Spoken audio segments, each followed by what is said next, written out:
श्रीमद् भागवत में भ्रमर श्री कृष्ण के रूप में गोपियों ने देखा। भ्रमर गीत जब आता है तो वहां ऐसा वर्णन है कि श्री उद्धव जी महाराज वृंदावन गए हैं, गोपियों को, ब्रजवासियों को, सबको समझाने गए हैं कि भैया तुम कन्हैया को भूल जाओ, वो परब्रह्म परमात्मा है, ईश्वर हैं, जगदीश्वर हैं। और ईश्वर, जगदीश्वर, परब्रह्म परमात्मा किसी एक का नहीं हो सकता, वो पूरे विश्व का होता है। इसलिए आप लोग व्यथित मत होइए, दुखी मत होइए, व्याकुल मत होइए कृष्ण के विरह में। ऐसा भाव लेकर के उद्धव जी समझाने गए थे ब्रजवासियों को। पर ब्रज की स्थिति जाकर के देखी तो वृष्णिनाम प्रवरो मंत्री कृष्णस्य दयित सखा शिष्यो बृहस्पतिर साक्षात उद्धवो बुद्धि सत्तम। इतनी सुंदर उपमाओं से युक्त हैं श्री उद्धव जी महाराज की, उनमें इतना ज्ञान है कि बृहस्पति के साक्षात शिष्य हैं वो। लेकिन वृंदावन में गोपियों की, ब्रजवासियों की और सबकी स्थिति देख करके उद्धव जी भूल गए कि मैं किस काम से आया था। बंधुओं, भक्ति और प्रेम का स्वरूप ऐसा ही है कि आप विस्मृत हो जाओ कि आप कहां हैं, उस स्थान का नाम क्या है। जैसे हम इतने दिन से हैं, हमें लग ही नहीं रहा कि हम नासिक में हैं, ऐसा लग ही नहीं रहा है कि ये संसार का ही कोई स्थान है। और ऐसी प्रतीति होना ही इस बात का द्योतक है कि आप प्रेम के सरोवर में ओतप्रोत हो चुके हो। कल श्री हनुमंत लाल जी का जन्मोत्सव मना रहे थे, सुबह सुबह सब लोग यहाँ एकत्रित हुए। कल कितना शीत वातावरण था सुबह। अचानक से पता नहीं ऐसी प्रतीति हो रही थी कि महाराष्ट्र तो नहीं है, नासिक तो नहीं है, अप्रैल का महीना नहीं है, ऐसा लग रहा था नवंबर का महीना है, ऋषिकेश की वादियां हैं, सुंदर गंगा जी बह रही हैं, हिमालय है चारों ओर, और वहां श्री अंजनी नंदन श्री हनुमंत लाल जी का प्रादुर्भाव उत्सव मनाया जा रहा है। मैं अपने मन का भाव कह रहा हूं। बस वो कुछ क्षणों के लिए यह भूल गए कि देश काल स्थिति क्या है, और देश काल स्थिति के परे पहुंच जाना यह प्रेम का द्योतक होता है, यह प्रेम का प्रतीक माना जाता है।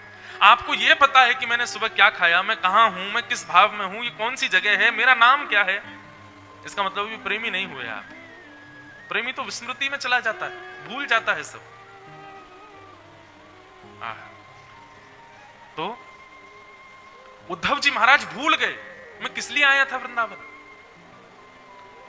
नंद भवन में जाकर के देखा, भीतर प्रवेश करके उद्धव जी महाराज पुकारते हैं, हे यशोदा मैया, यशोदा मैया।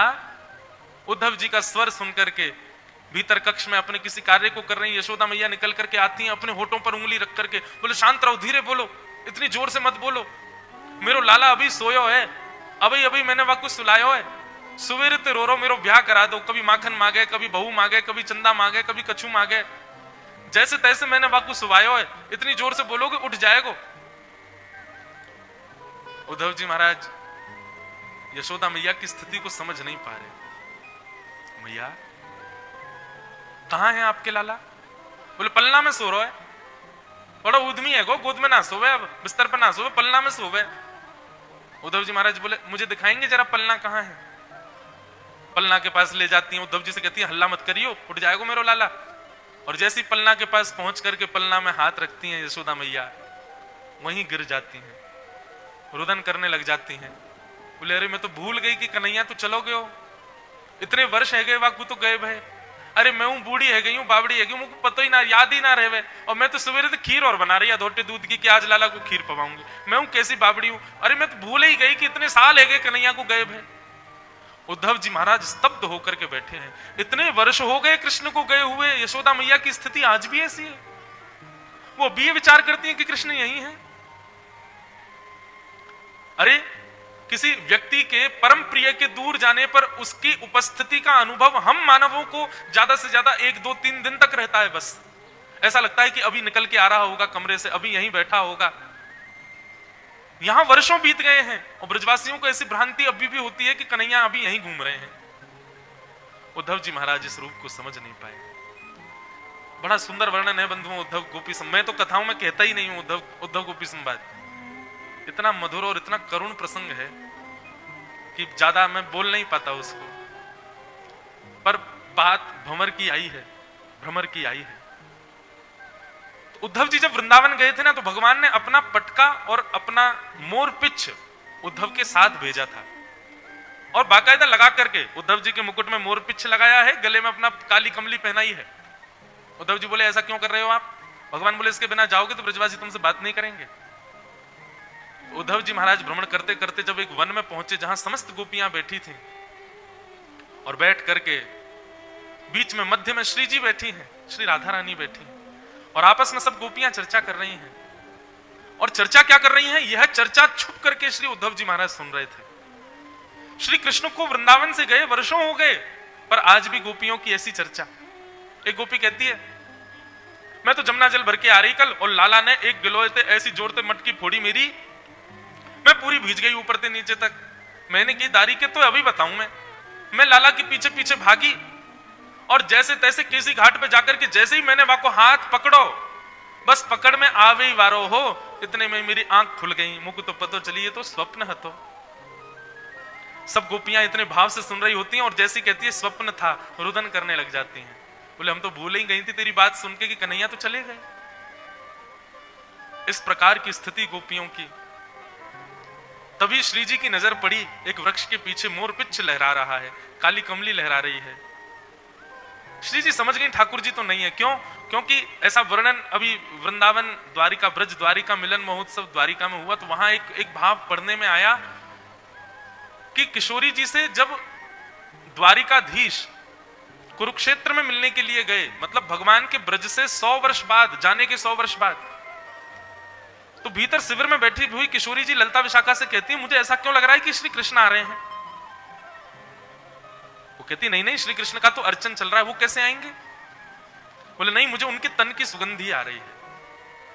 तो मतलब श्री जी को तो ठाकुर जी के तन की सुगंधी वायु स्पर्श करके ठाकुर जी का आ जाए तो श्री जी को पता चल जाती है कि कृष्ण कौन सी दिशा में घूम रहे हैं। अभी महाभारत युद्ध हुआ हो या द्वारिका का प्रवास रहा हो, किशोरी जी जिस दिशा में सुबह बैठी हुई मिलती थी, गोपियां समझ जाती थी कि श्री कृष्ण इधर ही हैं, चाहे कोसों दूर हो, किलोमीटरों दूर हो, है दिशा यही श्री कृष्ण की, क्योंकि वायु यहां से बहकर के श्री कृष्ण का स्पर्श करके श्री जी को आई है।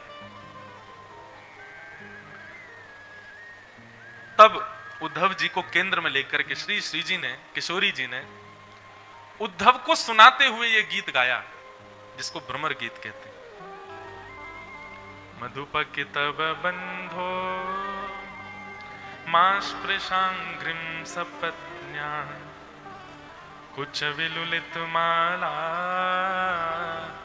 कुंकुमश्मश्रुभिर्नः बहतु मधुपतिस्तन मानिनीनां प्रसादं यदु सदसि विडम्यं यत्र दूतस्त्वमीद्रे मधुपकितव बंधो। अब भाव उठा है तो थोड़ा सा गा देते हैं भ्रमर गीत।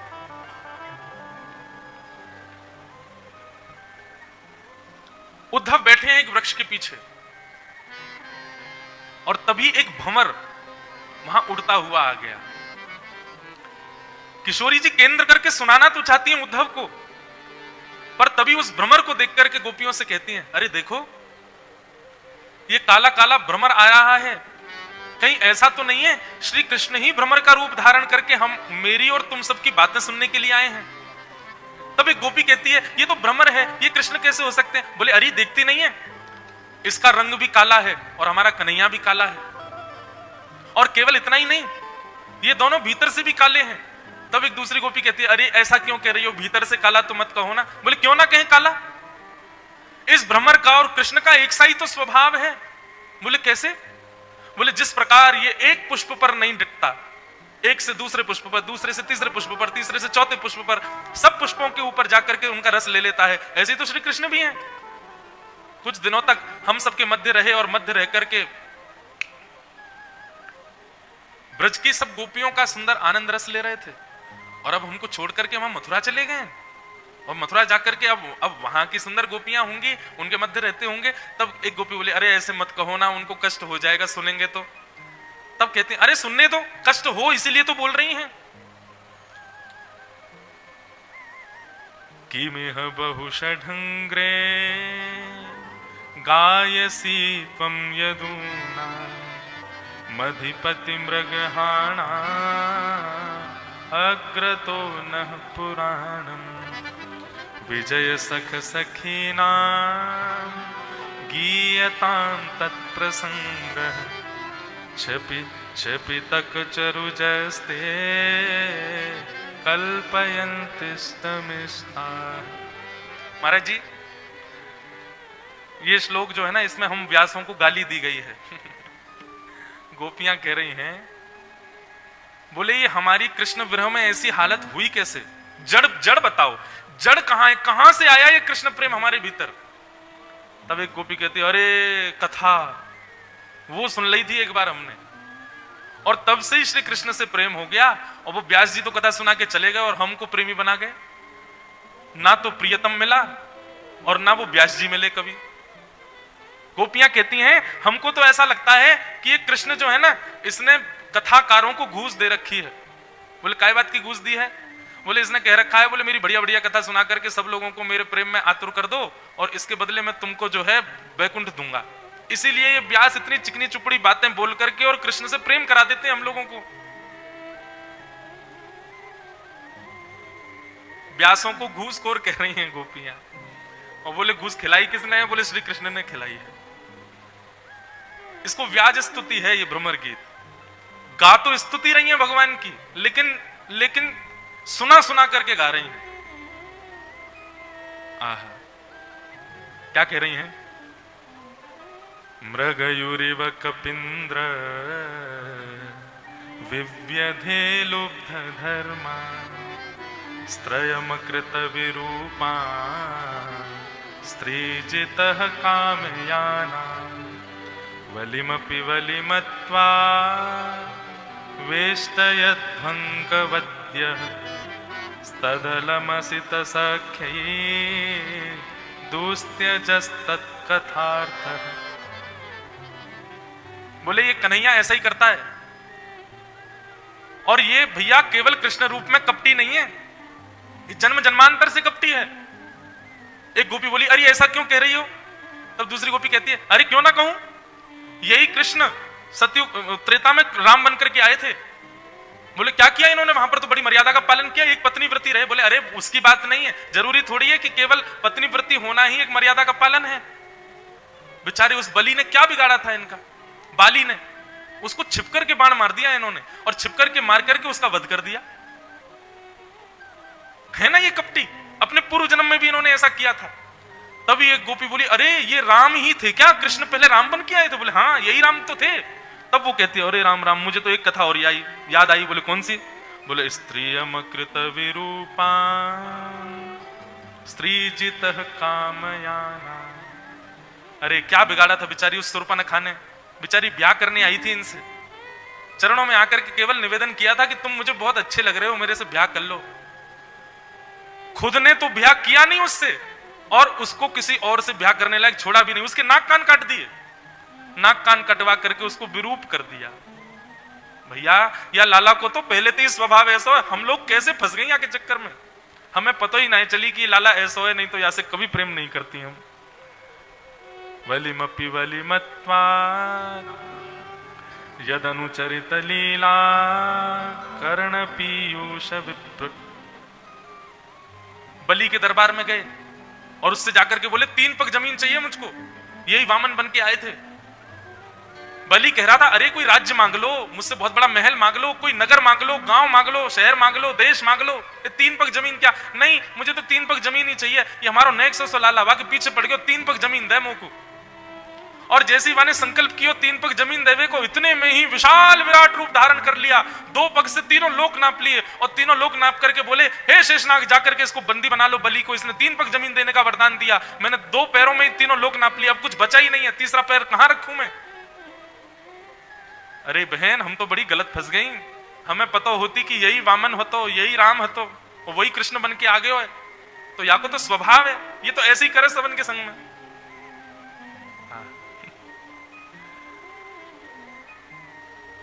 इस प्रकार गोपियां सब चर्चा कर रही हैं, इसी को भ्रमर गीत कहते हैं। और फिर भ्रमर गीत गाने के बाद में फिर प्रशंसा भी करती हैं, कन्हैया तुम बुरा मत मान जाना हमारी बात का, अब क्रोध में भर गई हैं तो इतना तो कह ही सकती हैं, बाकी हमारा प्रेम तो ऐसा है, तत् सुखे सुखित्वम, यदि तुम मथुरा में प्रसन्न हो तो हम यहीं पर प्रसन्न हैं कि तुम वहां प्रसन्न हो। तो बहुत सुंदर प्रसंग है उद्धव जी महाराज जाते हैं, चरणों में जाकर के ठाकुर जी का पत्र सुनाते हैं, श्री जी फिर उनको ज्ञान उपदेश करती हैं। ऐसे वृंदावन को हम बारंबार प्रणाम करते हैं। बोलो वृंदावन बिहारी लाल की जय। एक महाराज जी कथा आती है, हमारे सप्त निधियों में एक निधि है श्री मदन मोहन लाल जी, जो कि करौली में विराजते हैं। तो श्री मदन मोहन जी के एक भक्त हुए काले खां थे, तो वो मुस्लिम, पर वही बात है, मेरो मन गिरधर छवि पे अटक्यो, सजल श्याम घन वर्ण लीन है, फिर चित अनंत न भटक्यो। आपका मन ठाकुर जी में यदि लगा है तो ठाकुर जी से परे जाने पर अन्य भावों में आपकी चित्तवृत्ति जा सकती है, पर ठाकुर जी का मन यदि आप में लग गया तो उनके अलावा किसी में मन लगेगा ही नहीं आपका। ठाकुर जी के अलावा कोई भाए ना, कोई सुहाए ना, तो समझो कि ठाकुर जी का मन आप में लगा, आपका नहीं लगा उनमें। तो ऐसे एक काले खां नाम के सुंदर भक्त थे। काले खां के साथ में क्या हुआ कि वो मंदिर में अपने घर के जीवन यापन के लिए केवल एक कार्यकर्ता बनकर के गए थे, और मंदिर में उनको झाड़ू लगाने की सेवा थी, तो मंदिर के बाहर के परिसर में झाड़ू लगाते थे, भीतर उनको प्रवेश भी नहीं था।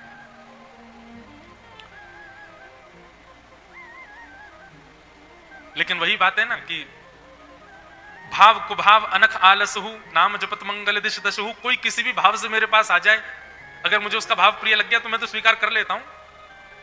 काले खां तो केवल वेतन लेने के लिए झाड़ू पोछा करने जाते थे मंदिर के बाहर के परिसर में, उनको कोई मतलब नहीं था मदन मोहन जी की आरती भोग ये सब क्या है, क्या हम उस धर्म के ही नहीं है तो हम क्यों भजे।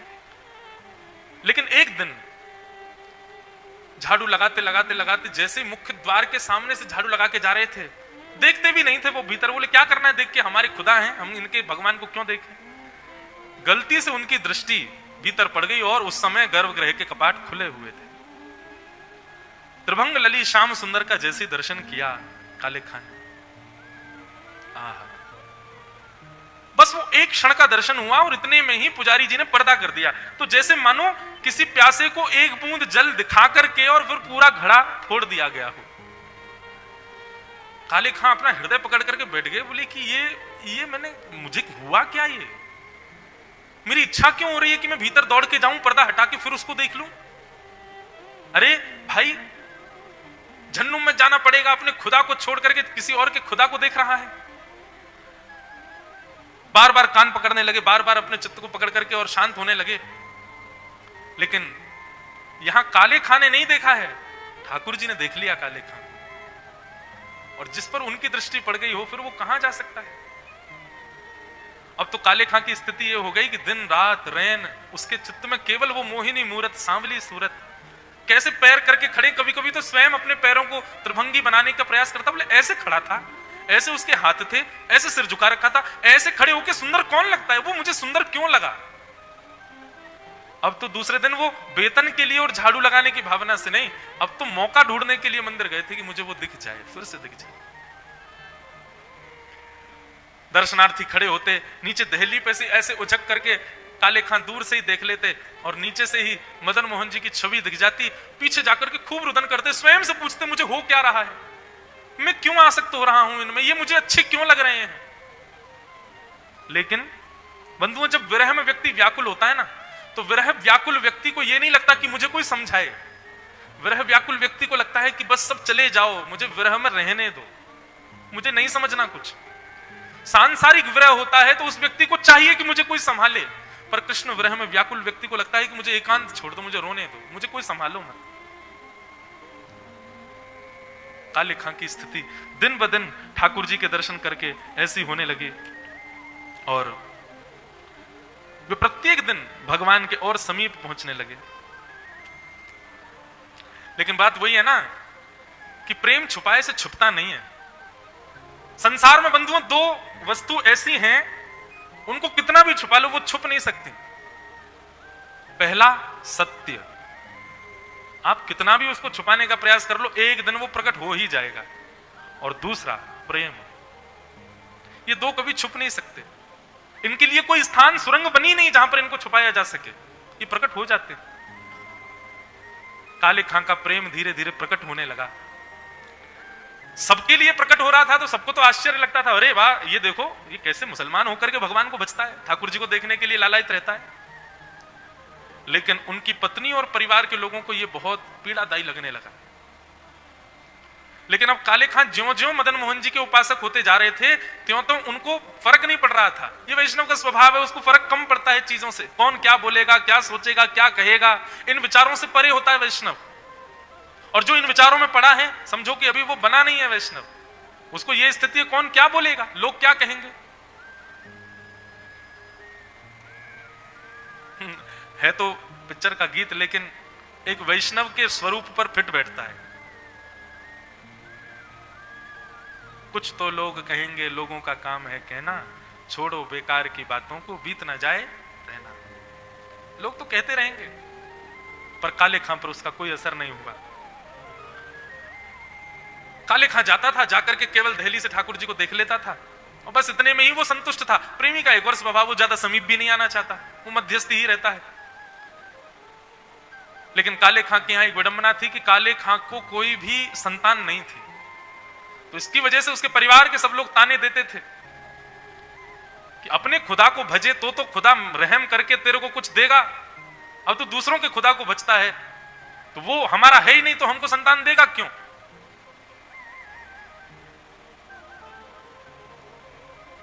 वो हमारा है ही नहीं। काले खां को ये बात चुभ गई। उनको ये नहीं चुभ रहा था कि मुझे संतान नहीं है, पर सबकी ये बात चुभती थी कि वो हमारे नहीं है, हम पराये हैं, हम दूसरे हैं, हमारे ठाकुर दूसरे हैं, वो हमारे हो नहीं सकते कभी। उनको ये बात ज्यादा पीड़ा देने लगी। काले खां मदन मोहन जी के सामने हमेशा केवल दर्शन की अभिलाषा से जाते थे, पर आज पहली बार मांगने गए। मैं इसी विषय को कहना चाह रहा था कि भगवान से कुछ मांगो तो इस भावना से मांगो। काले खां गए और मदन मोहन जी से जाकर के प्रार्थना करने लगे, हे लाल जी, पता नहीं मेरे अंदर आपसे क्यों प्रेम हो, मुझे तो प्रेम है ही नहीं आपसे, आपको है मुझसे। पर यदि आप वास्तव में मुझसे प्रेम करते हो और मुझे नित्य अपना दर्शन देना चाहते हो, तो भगवान इस संसार के प्रपंच से मुक्त करने के लिए एक संतान मुझको दे दीजिए। मैं फिर कह रहा हूं, ये संतान मुझे वंश वृद्धि के लिए या मेरा आगे चल करके बड़े सब संसार परिवार, इसके लिए मुझे संतान नहीं चाहिए। मुझे संतान इसलिए चाहिए ताकि मैं अपने परिवार के लोगों का मुख बंद कर सकूं कि आप मेरे हो और आपने मुझे संतान दी है। मैं पराया नहीं हूं आपके लिए, मैं आपका ही हूं, आप मुझे दे सकते हो, इसलिए प्रभु मुझे संतान दे दो। इतने निष्काम भाव से और इतने प्रेम भाव से काले खां ने मांगा कि अगले दिन ही उनकी पत्नी को खबर आई कि वो अब गर्भाधान हो चुका है। और काले खां के जितने भी रिश्तेदार, परिवार के नातेदार आदि आदि सब थे, सबका मुंह बंद हो गया। काले खां सबको कहते, आप कहो, तुम तो कहते थे कि वो तो कुछ देगा नहीं, वो तो किसी और का ठाकुर है, वो तो हिंदुओं का ठाकुर है, वो तो मुझे देगा नहीं, देखो उसी ने ही दिया है। काले खां बड़े प्रसन्न, बोले कि अब कोई बोलने वाला नहीं है। हे मदन मोहन लाल जी, बस इतना ही मांगना था, अब कुछ मत देना। अब ये बालक जन्म ले ले, कुछ करे नहीं करे, मुझे कोई मतलब नहीं है। मैं तो बस अब मैं इस बात से प्रसन्न हूं कि आपके पास आने में कोई रोक टोक नहीं है मेरे लिए। बालक का जन्म हो गया और धीरे धीरे वह बालक 8 वर्ष का हो गया। सब कुछ ठीक चल रहा था इतने वर्षों से। मदन मोहन जी तो अब अनन्य रसिकों की गिनती में आने लगे, लेकिन मंदिर में अभी भी प्रवेश नहीं करते, बाहर से ही दर्शन करते हैं।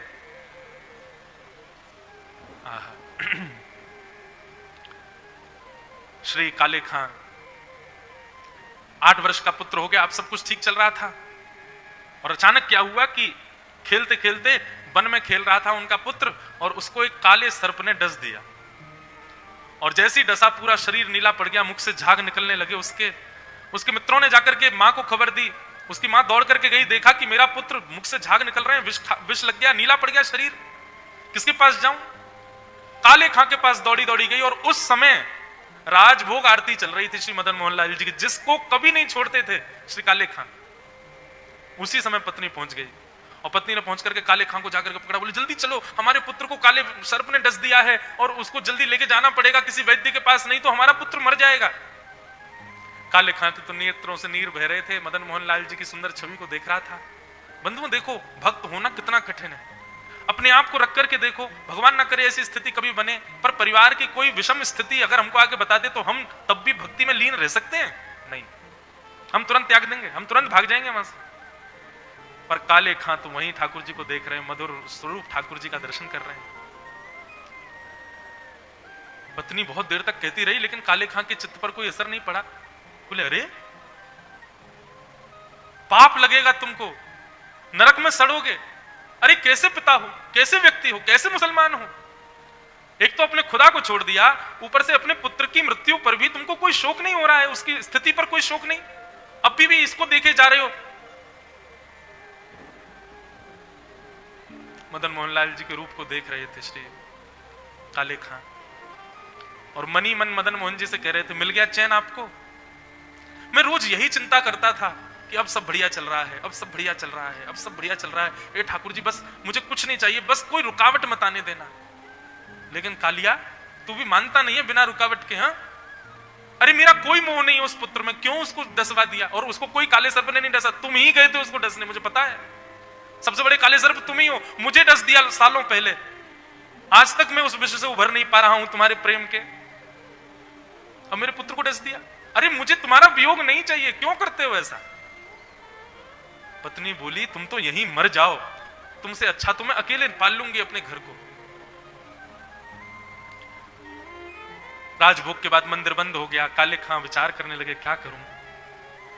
उठ करके गए, देखा तो पुत्र नीला पड़ा है, उसको उठा करके ले जाने लगे। किसी वैद्य के यहां ना ले जाकर के श्री मदन मोहन जी के मंदिर में ही ले आए, और मदन मोहन जी की दहली के सामने अपने पुत्र को रख दिया, और रख करके काले खां श्री मदन मोहन जी के चरणों में बैठ करके प्रार्थना करते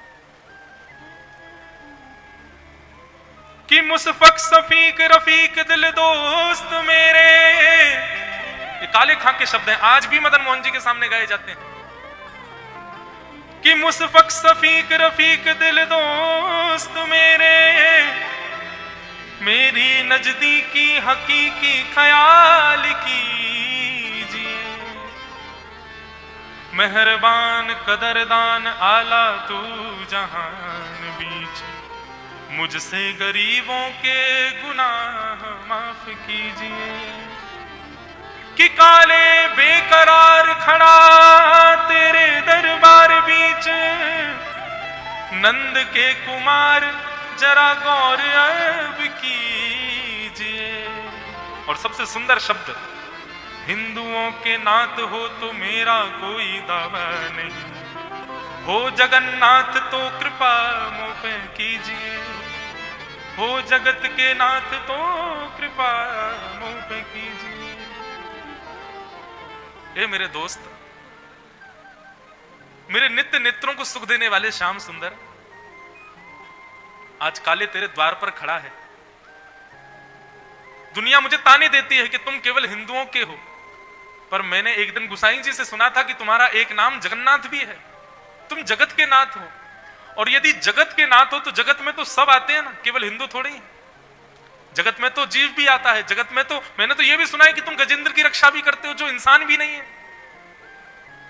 ये सब लोग ये सोचते हैं कि जाति आप मानते हो, एक जाति के हो, इसके हो, उसके हो। नहीं नाथ, आप तो सबके हो ना।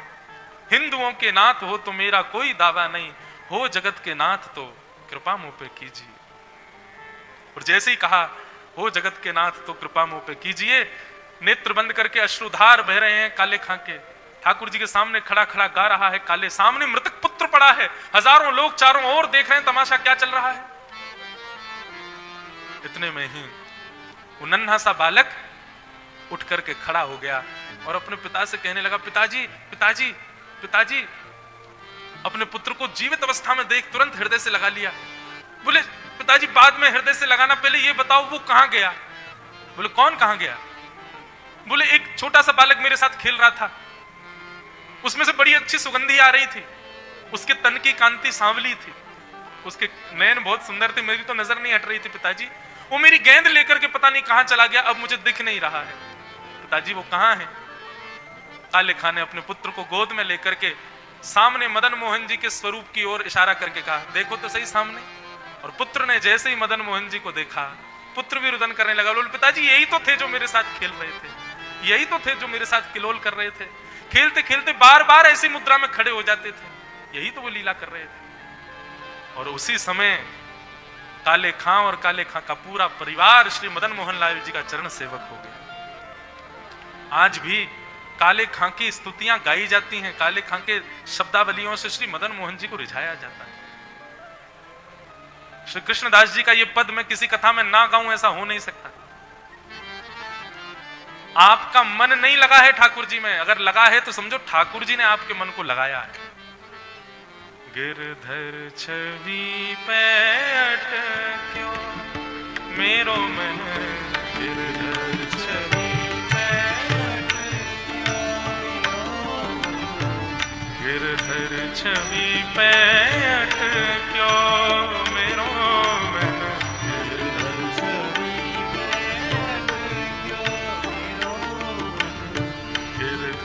छवि पे अटक्यो मेरो मन,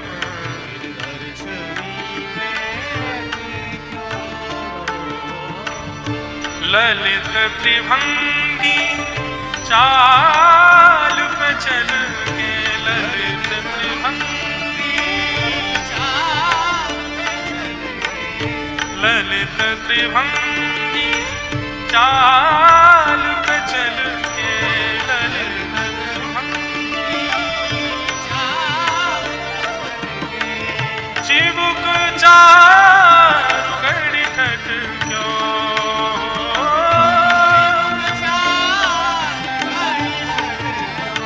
मेरो मन, गिरधर छवि पे अटक्यो मेरो मन, गिरधर छवि पे अटक्यो।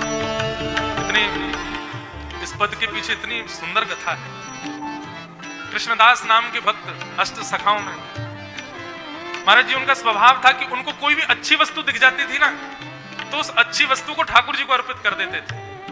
जैसे मैं वस्त्र खरीदने जाऊं और मुझे कोई रंग भा जाए, कोई वस्त्र भा जाए, तो मैं तो सांसारी हूं, मैं कहूंगा ये मुझे अच्छा लग रहा है, पर कृष्णदास जी कहते ये मेरे लाल जी को भा गया है। पहले लाल जी को प्रसादी कराते, फिर पाते, फिर ग्रहण करते। एक बार आगरा में सब्जी खरीदने गए, ये और था कृष्णदास जी का, मंदिर में रसोई बननी होती थी, रसोई के लिए सब्जियां खरीदने वहां जाते थे जिस नगर में ताजी मिले, चाहे वो 100 किलोमीटर दूर हो, बैलगाड़ी से जाते और इतनी खरीद के लाते कि ठाकुर जी की सेवा में जाएगी। कृष्णदास जी के बड़े प्रसंग आते हैं ऐसे। तो वहां सब्जी खरीद रहे थे और खरीदते खरीदते उनको सुंदर स्वर सुनाई देने लगा। कोई स्वर कोकिला बड़ा सुंदर गा रही है, मंत्र मुक्त कर रही है। कृष्णदास जी के चरण रुक गए, आगे बढ़ नहीं पा रहे हैं, वहीं खड़े हो गए और दिशाओं में देखने लगे ये कहां से स्वर आ रहा है। और उस स्वर के पीछे पीछे पीछे गली मोहल्लों में कूचों में घूमते घूमते पहुंचे, तभी देखा एक महफिल जमी थी, चारों ओर संसारी लोग मसनदों से टिक करके बैठे थे और बीच में एक नगर अप्सरा, एक नगर वैश्या, वो उनको रिझाने के लिए, लुभाने के लिए गा रही थी। उस नगर वैश्या के रूप को देख करके, उसके गायन को देख करके, उसके नृत्य को देख करके कृष्णदास जी बोले ये नगर वैश्या नहीं है, ये भले ही अपने पेशे से नगर वैश्या हो, पर एक वैष्णव की चित्तवृत्ति यदि इसके स्वर में गई है तो इसका मतलब है कि ठाकुर जी इसको स्वीकार कर चुके हैं और ये संसार को रिझा रही है अपने स्वर से। यदि इस स्वर से ठाकुर जी को रिझाए तो कितना बड़ा कल्याण हो जाएगा इसका। कृष्णदास जी वहीं खड़े रहे, देखते रहे क्या चल रहा है यहाँ। तभी कृष्णदास जी ने देखा कि जो व्यक्ति नोट उछाले उसके ऊपर, वो उसी के पास जाती है, और जो ज्यादा रुपया देवे उसके पास ज्यादा जल्दी जाती है। अब उस समय पर तो ज्यादा रुपए होते नहीं थे, सोने की मोहर होती थी, 1 सोने की मोहर, 2 सोने की मोहर, इससे ज्यादा कोई कौन दे सकता है। कृष्णदास जी ने अपनी पोटली में हाथ डाली, 100 सोने की मोहरें, और 100 सोने की मोहरें ऐसे हिला करके, बजा करके उस वैश्या को दिखाई। वैश्या ने तो सबको बाहर कर दिया वहां से, बोले कि अब किसी की आवश्यकता नहीं है, मेरा तो कितने दिन का कोटा पूरा हो जाएगा। कृष्णदास जी से कहने लगी क्या सेवा कर सकती हूं मैं आपकी। बोले मेरी सेवा नहीं करनी, मैं तो दास हूं, मेरे स्वामी, उनकी सेवा के लिए मैं तुमको ले जाना चाहता हूं। बोले आप दास हो? बोले जी। और ये पैसा किसका है? बोले कि सब स्वामी ने दिया मुझे, और तुम चलो, तुम चल के उनकी सेवा करो, तुम उनकी सेवा करोगे, वो प्रसन्न हो गए ना तो तुमको इतना देंगे, इतना देंगे, इतना देंगे कि संसार में कोई नहीं दे सकता, इतना देंगे। मेरे स्वामी लक्ष्मीपति हैं। वैश्या को लगा कोई सेठ जी होंगे। वैश्या बोली अच्छा कहां जाना पड़ेगा? बोले गोवर्धन, गोवर्धन में ऊपर उनका सुंदर हवेली है, वहीं रहते हैं। वैश्या बोली इतनी दूर? बोले तो 100 सोने की मोहर भी तो कभी जीवन में मिली इतनी? बोले आज तक मेरे पास 100 सोने की मोहर इकट्ठी नहीं हुई, एक बार में मिल गई है। बोले इससे ज्यादा देगा मेरा स्वामी, चलो। वैश्या तो तुरंत तैयार हो गई, कृष्णदास जी के साथ बैलगाड़ी पर बैठ करके गोवर्धन निकल गई। अभी तक कृष्णदास जी ने भेद नहीं खोला है कि स्वामी कौन है। वो यही सोचती जा रही है कोई नगर सेठ होगा।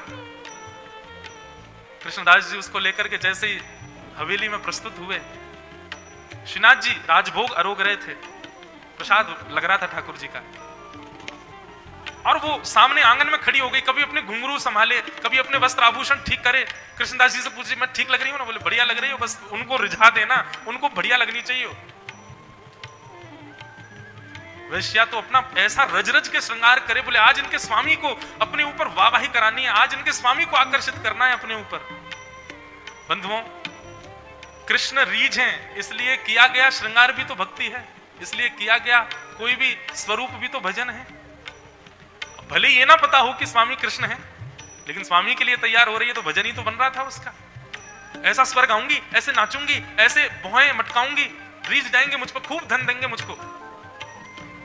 कृष्णदास जी दूर खड़े खड़े देख रहे हैं, और इतने में ही जैसे ही कपाट खुले हैं, जैसे ही पर्दा हटाया है, और वैश्या ने नजर उठा करके सामने देखा, एक भुजा ऊपर, दूसरी भुजा कमर पर, तिरछे नेत्र कमल जैसा वपु, ठाकुर जी के गोल गोल गाल, पीतांबरी पहनी है, सुंदर सुगंधी आ रही है, मोर पिच्छ सिर पर धारण किया है। आहा, ऐसी ललित रुद्रभंगी स्वरूप को देख करके उसके नेत्र झपकना भूल गए। ठाकुर जी के त्रिभंग लली रूप को देख रही है, और कृष्णदास जी की तरफ आंख भर करके देखती है। बोले ये स्वामी है? बोले मैंने कहा था ना मेरे स्वामी लक्ष्मीपति, उनके सामने तुमको सेवा करनी है।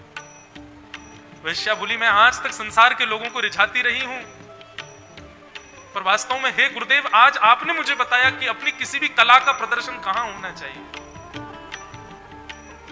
और अब पैर चल तो नहीं रहे हैं, कंठ अवरुद्ध हो गया है वैश्या का। उस वैश्या को देखते हुए, उसकी स्थिति देखते हुए कृष्णदास जी ने यह पद लिखा है, सजल श्याम घन वरण लीन है। घनश्याम ने जिसका वर्ण कर लिया है, सजल श्याम घन वरण लीन है, सजल श्याम घन वरण फिर चित अनंत न भटको।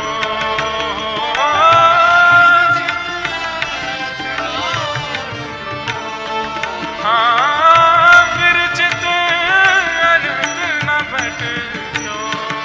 हाँ,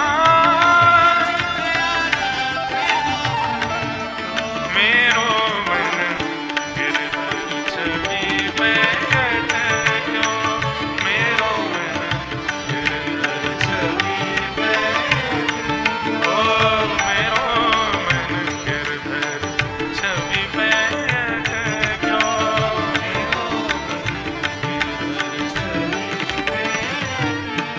वैश्या कृष्णदास जी के चरणों में कहती है, मैं अपना नृत्य प्रस्तुत नहीं करूंगी, मैं गा करके कुछ नहीं सुनाऊंगी। कृष्णदास जी बोले क्यों? अरे ये सब उच्छिष्ट हो चुका है, मेरा तन, मेरा मन, मेरी वाणी, ये सब झूठी हो चुकी है। संसार के लोगों ने इसका रस ले लेकर के इसको उच्छिष्ट कर दिया, और ठाकुर जी किसी का उच्छिष्ट नहीं पाते।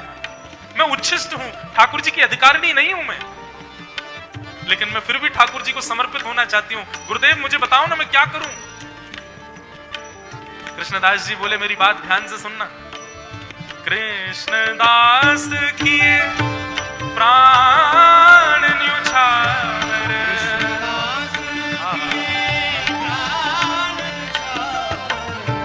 तन अपवित्र हो सकता है वैश्या, हमारा तन उच्छिष्ट हो सकता है, अपवित्र हो सकता है, पर हमारी आत्मा तो अपवित्र नहीं है ना। अगर मिलना चाहती हो, ठाकुर जी को अर्पित होना चाहती हो, तो कोई शरीर से पूरा जीवन अर्पित कर देता है, तुम अपने प्राणों को ही अर्पित कर दो उनको। कृष्णदास के प्राण न्योछावर,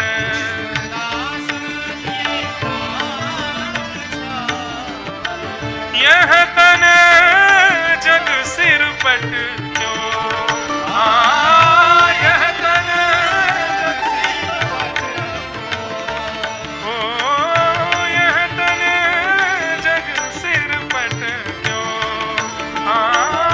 यह तन। उस वैश्या ने कृष्णदास जी की यह पंक्ति सुनी और एक टक ठाकुर जी को देखती रही। उस गिरधर स्वरूप को देखते देखते देखते देखते देखते नेत्रों से अविरल अश्रुधार गिरने लगी, प्रसन्न मुद्रा में भर गई वो, और देखते ही देखते ठाकुर जी को अपने प्राण वहीं त्याग दिए और आत्म स्वरूप से जाकर के मानो श्री गिरधर लाल जी से गले लग गई, उन्हीं में विलीन हो गई है। पर श्री गोवर्धन नाथ की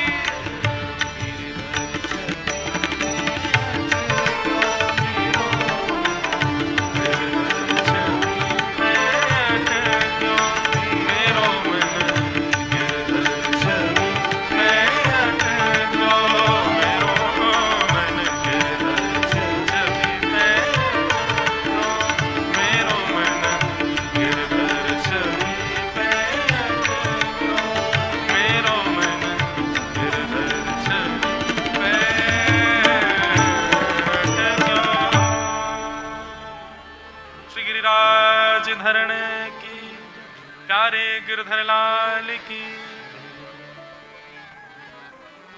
सजल श्याम घन वर्ण लीन है, फिर चित अनत न भटक्यो, मेरो मन गिरधर छवि पे अटक्यो। श्री कृष्णदास जी का ये भाव बहुत सुंदर है। कृष्ण, मैं ये बात कह रहा था कि ठाकुर जी से कुछ भी मांगो, भगवत संबंधी युक्त होकर के मांगो कि नाथ हमें आपकी सेवा बढ़े, इसलिए ये वस्तु चाहिए। और यदि कोई अपनी मनोकामना के लिए ठाकुर जी से झूठ झूठ बोल दे कि आपकी सेवा के लिए चाहिए, तो फिर तो पाप हो लगेगा उसको। नहीं, अपनी मनोकामना के लिए मांगना ही नहीं है। ठाकुर जी की सेवा के लिए मांगो, जो मांगोगे सब पूर्ण होता जाएगा, जैसा कहोगे सब मिलेगा। बस अपने उपभोग की इच्छा मत रखना उसके प्रति।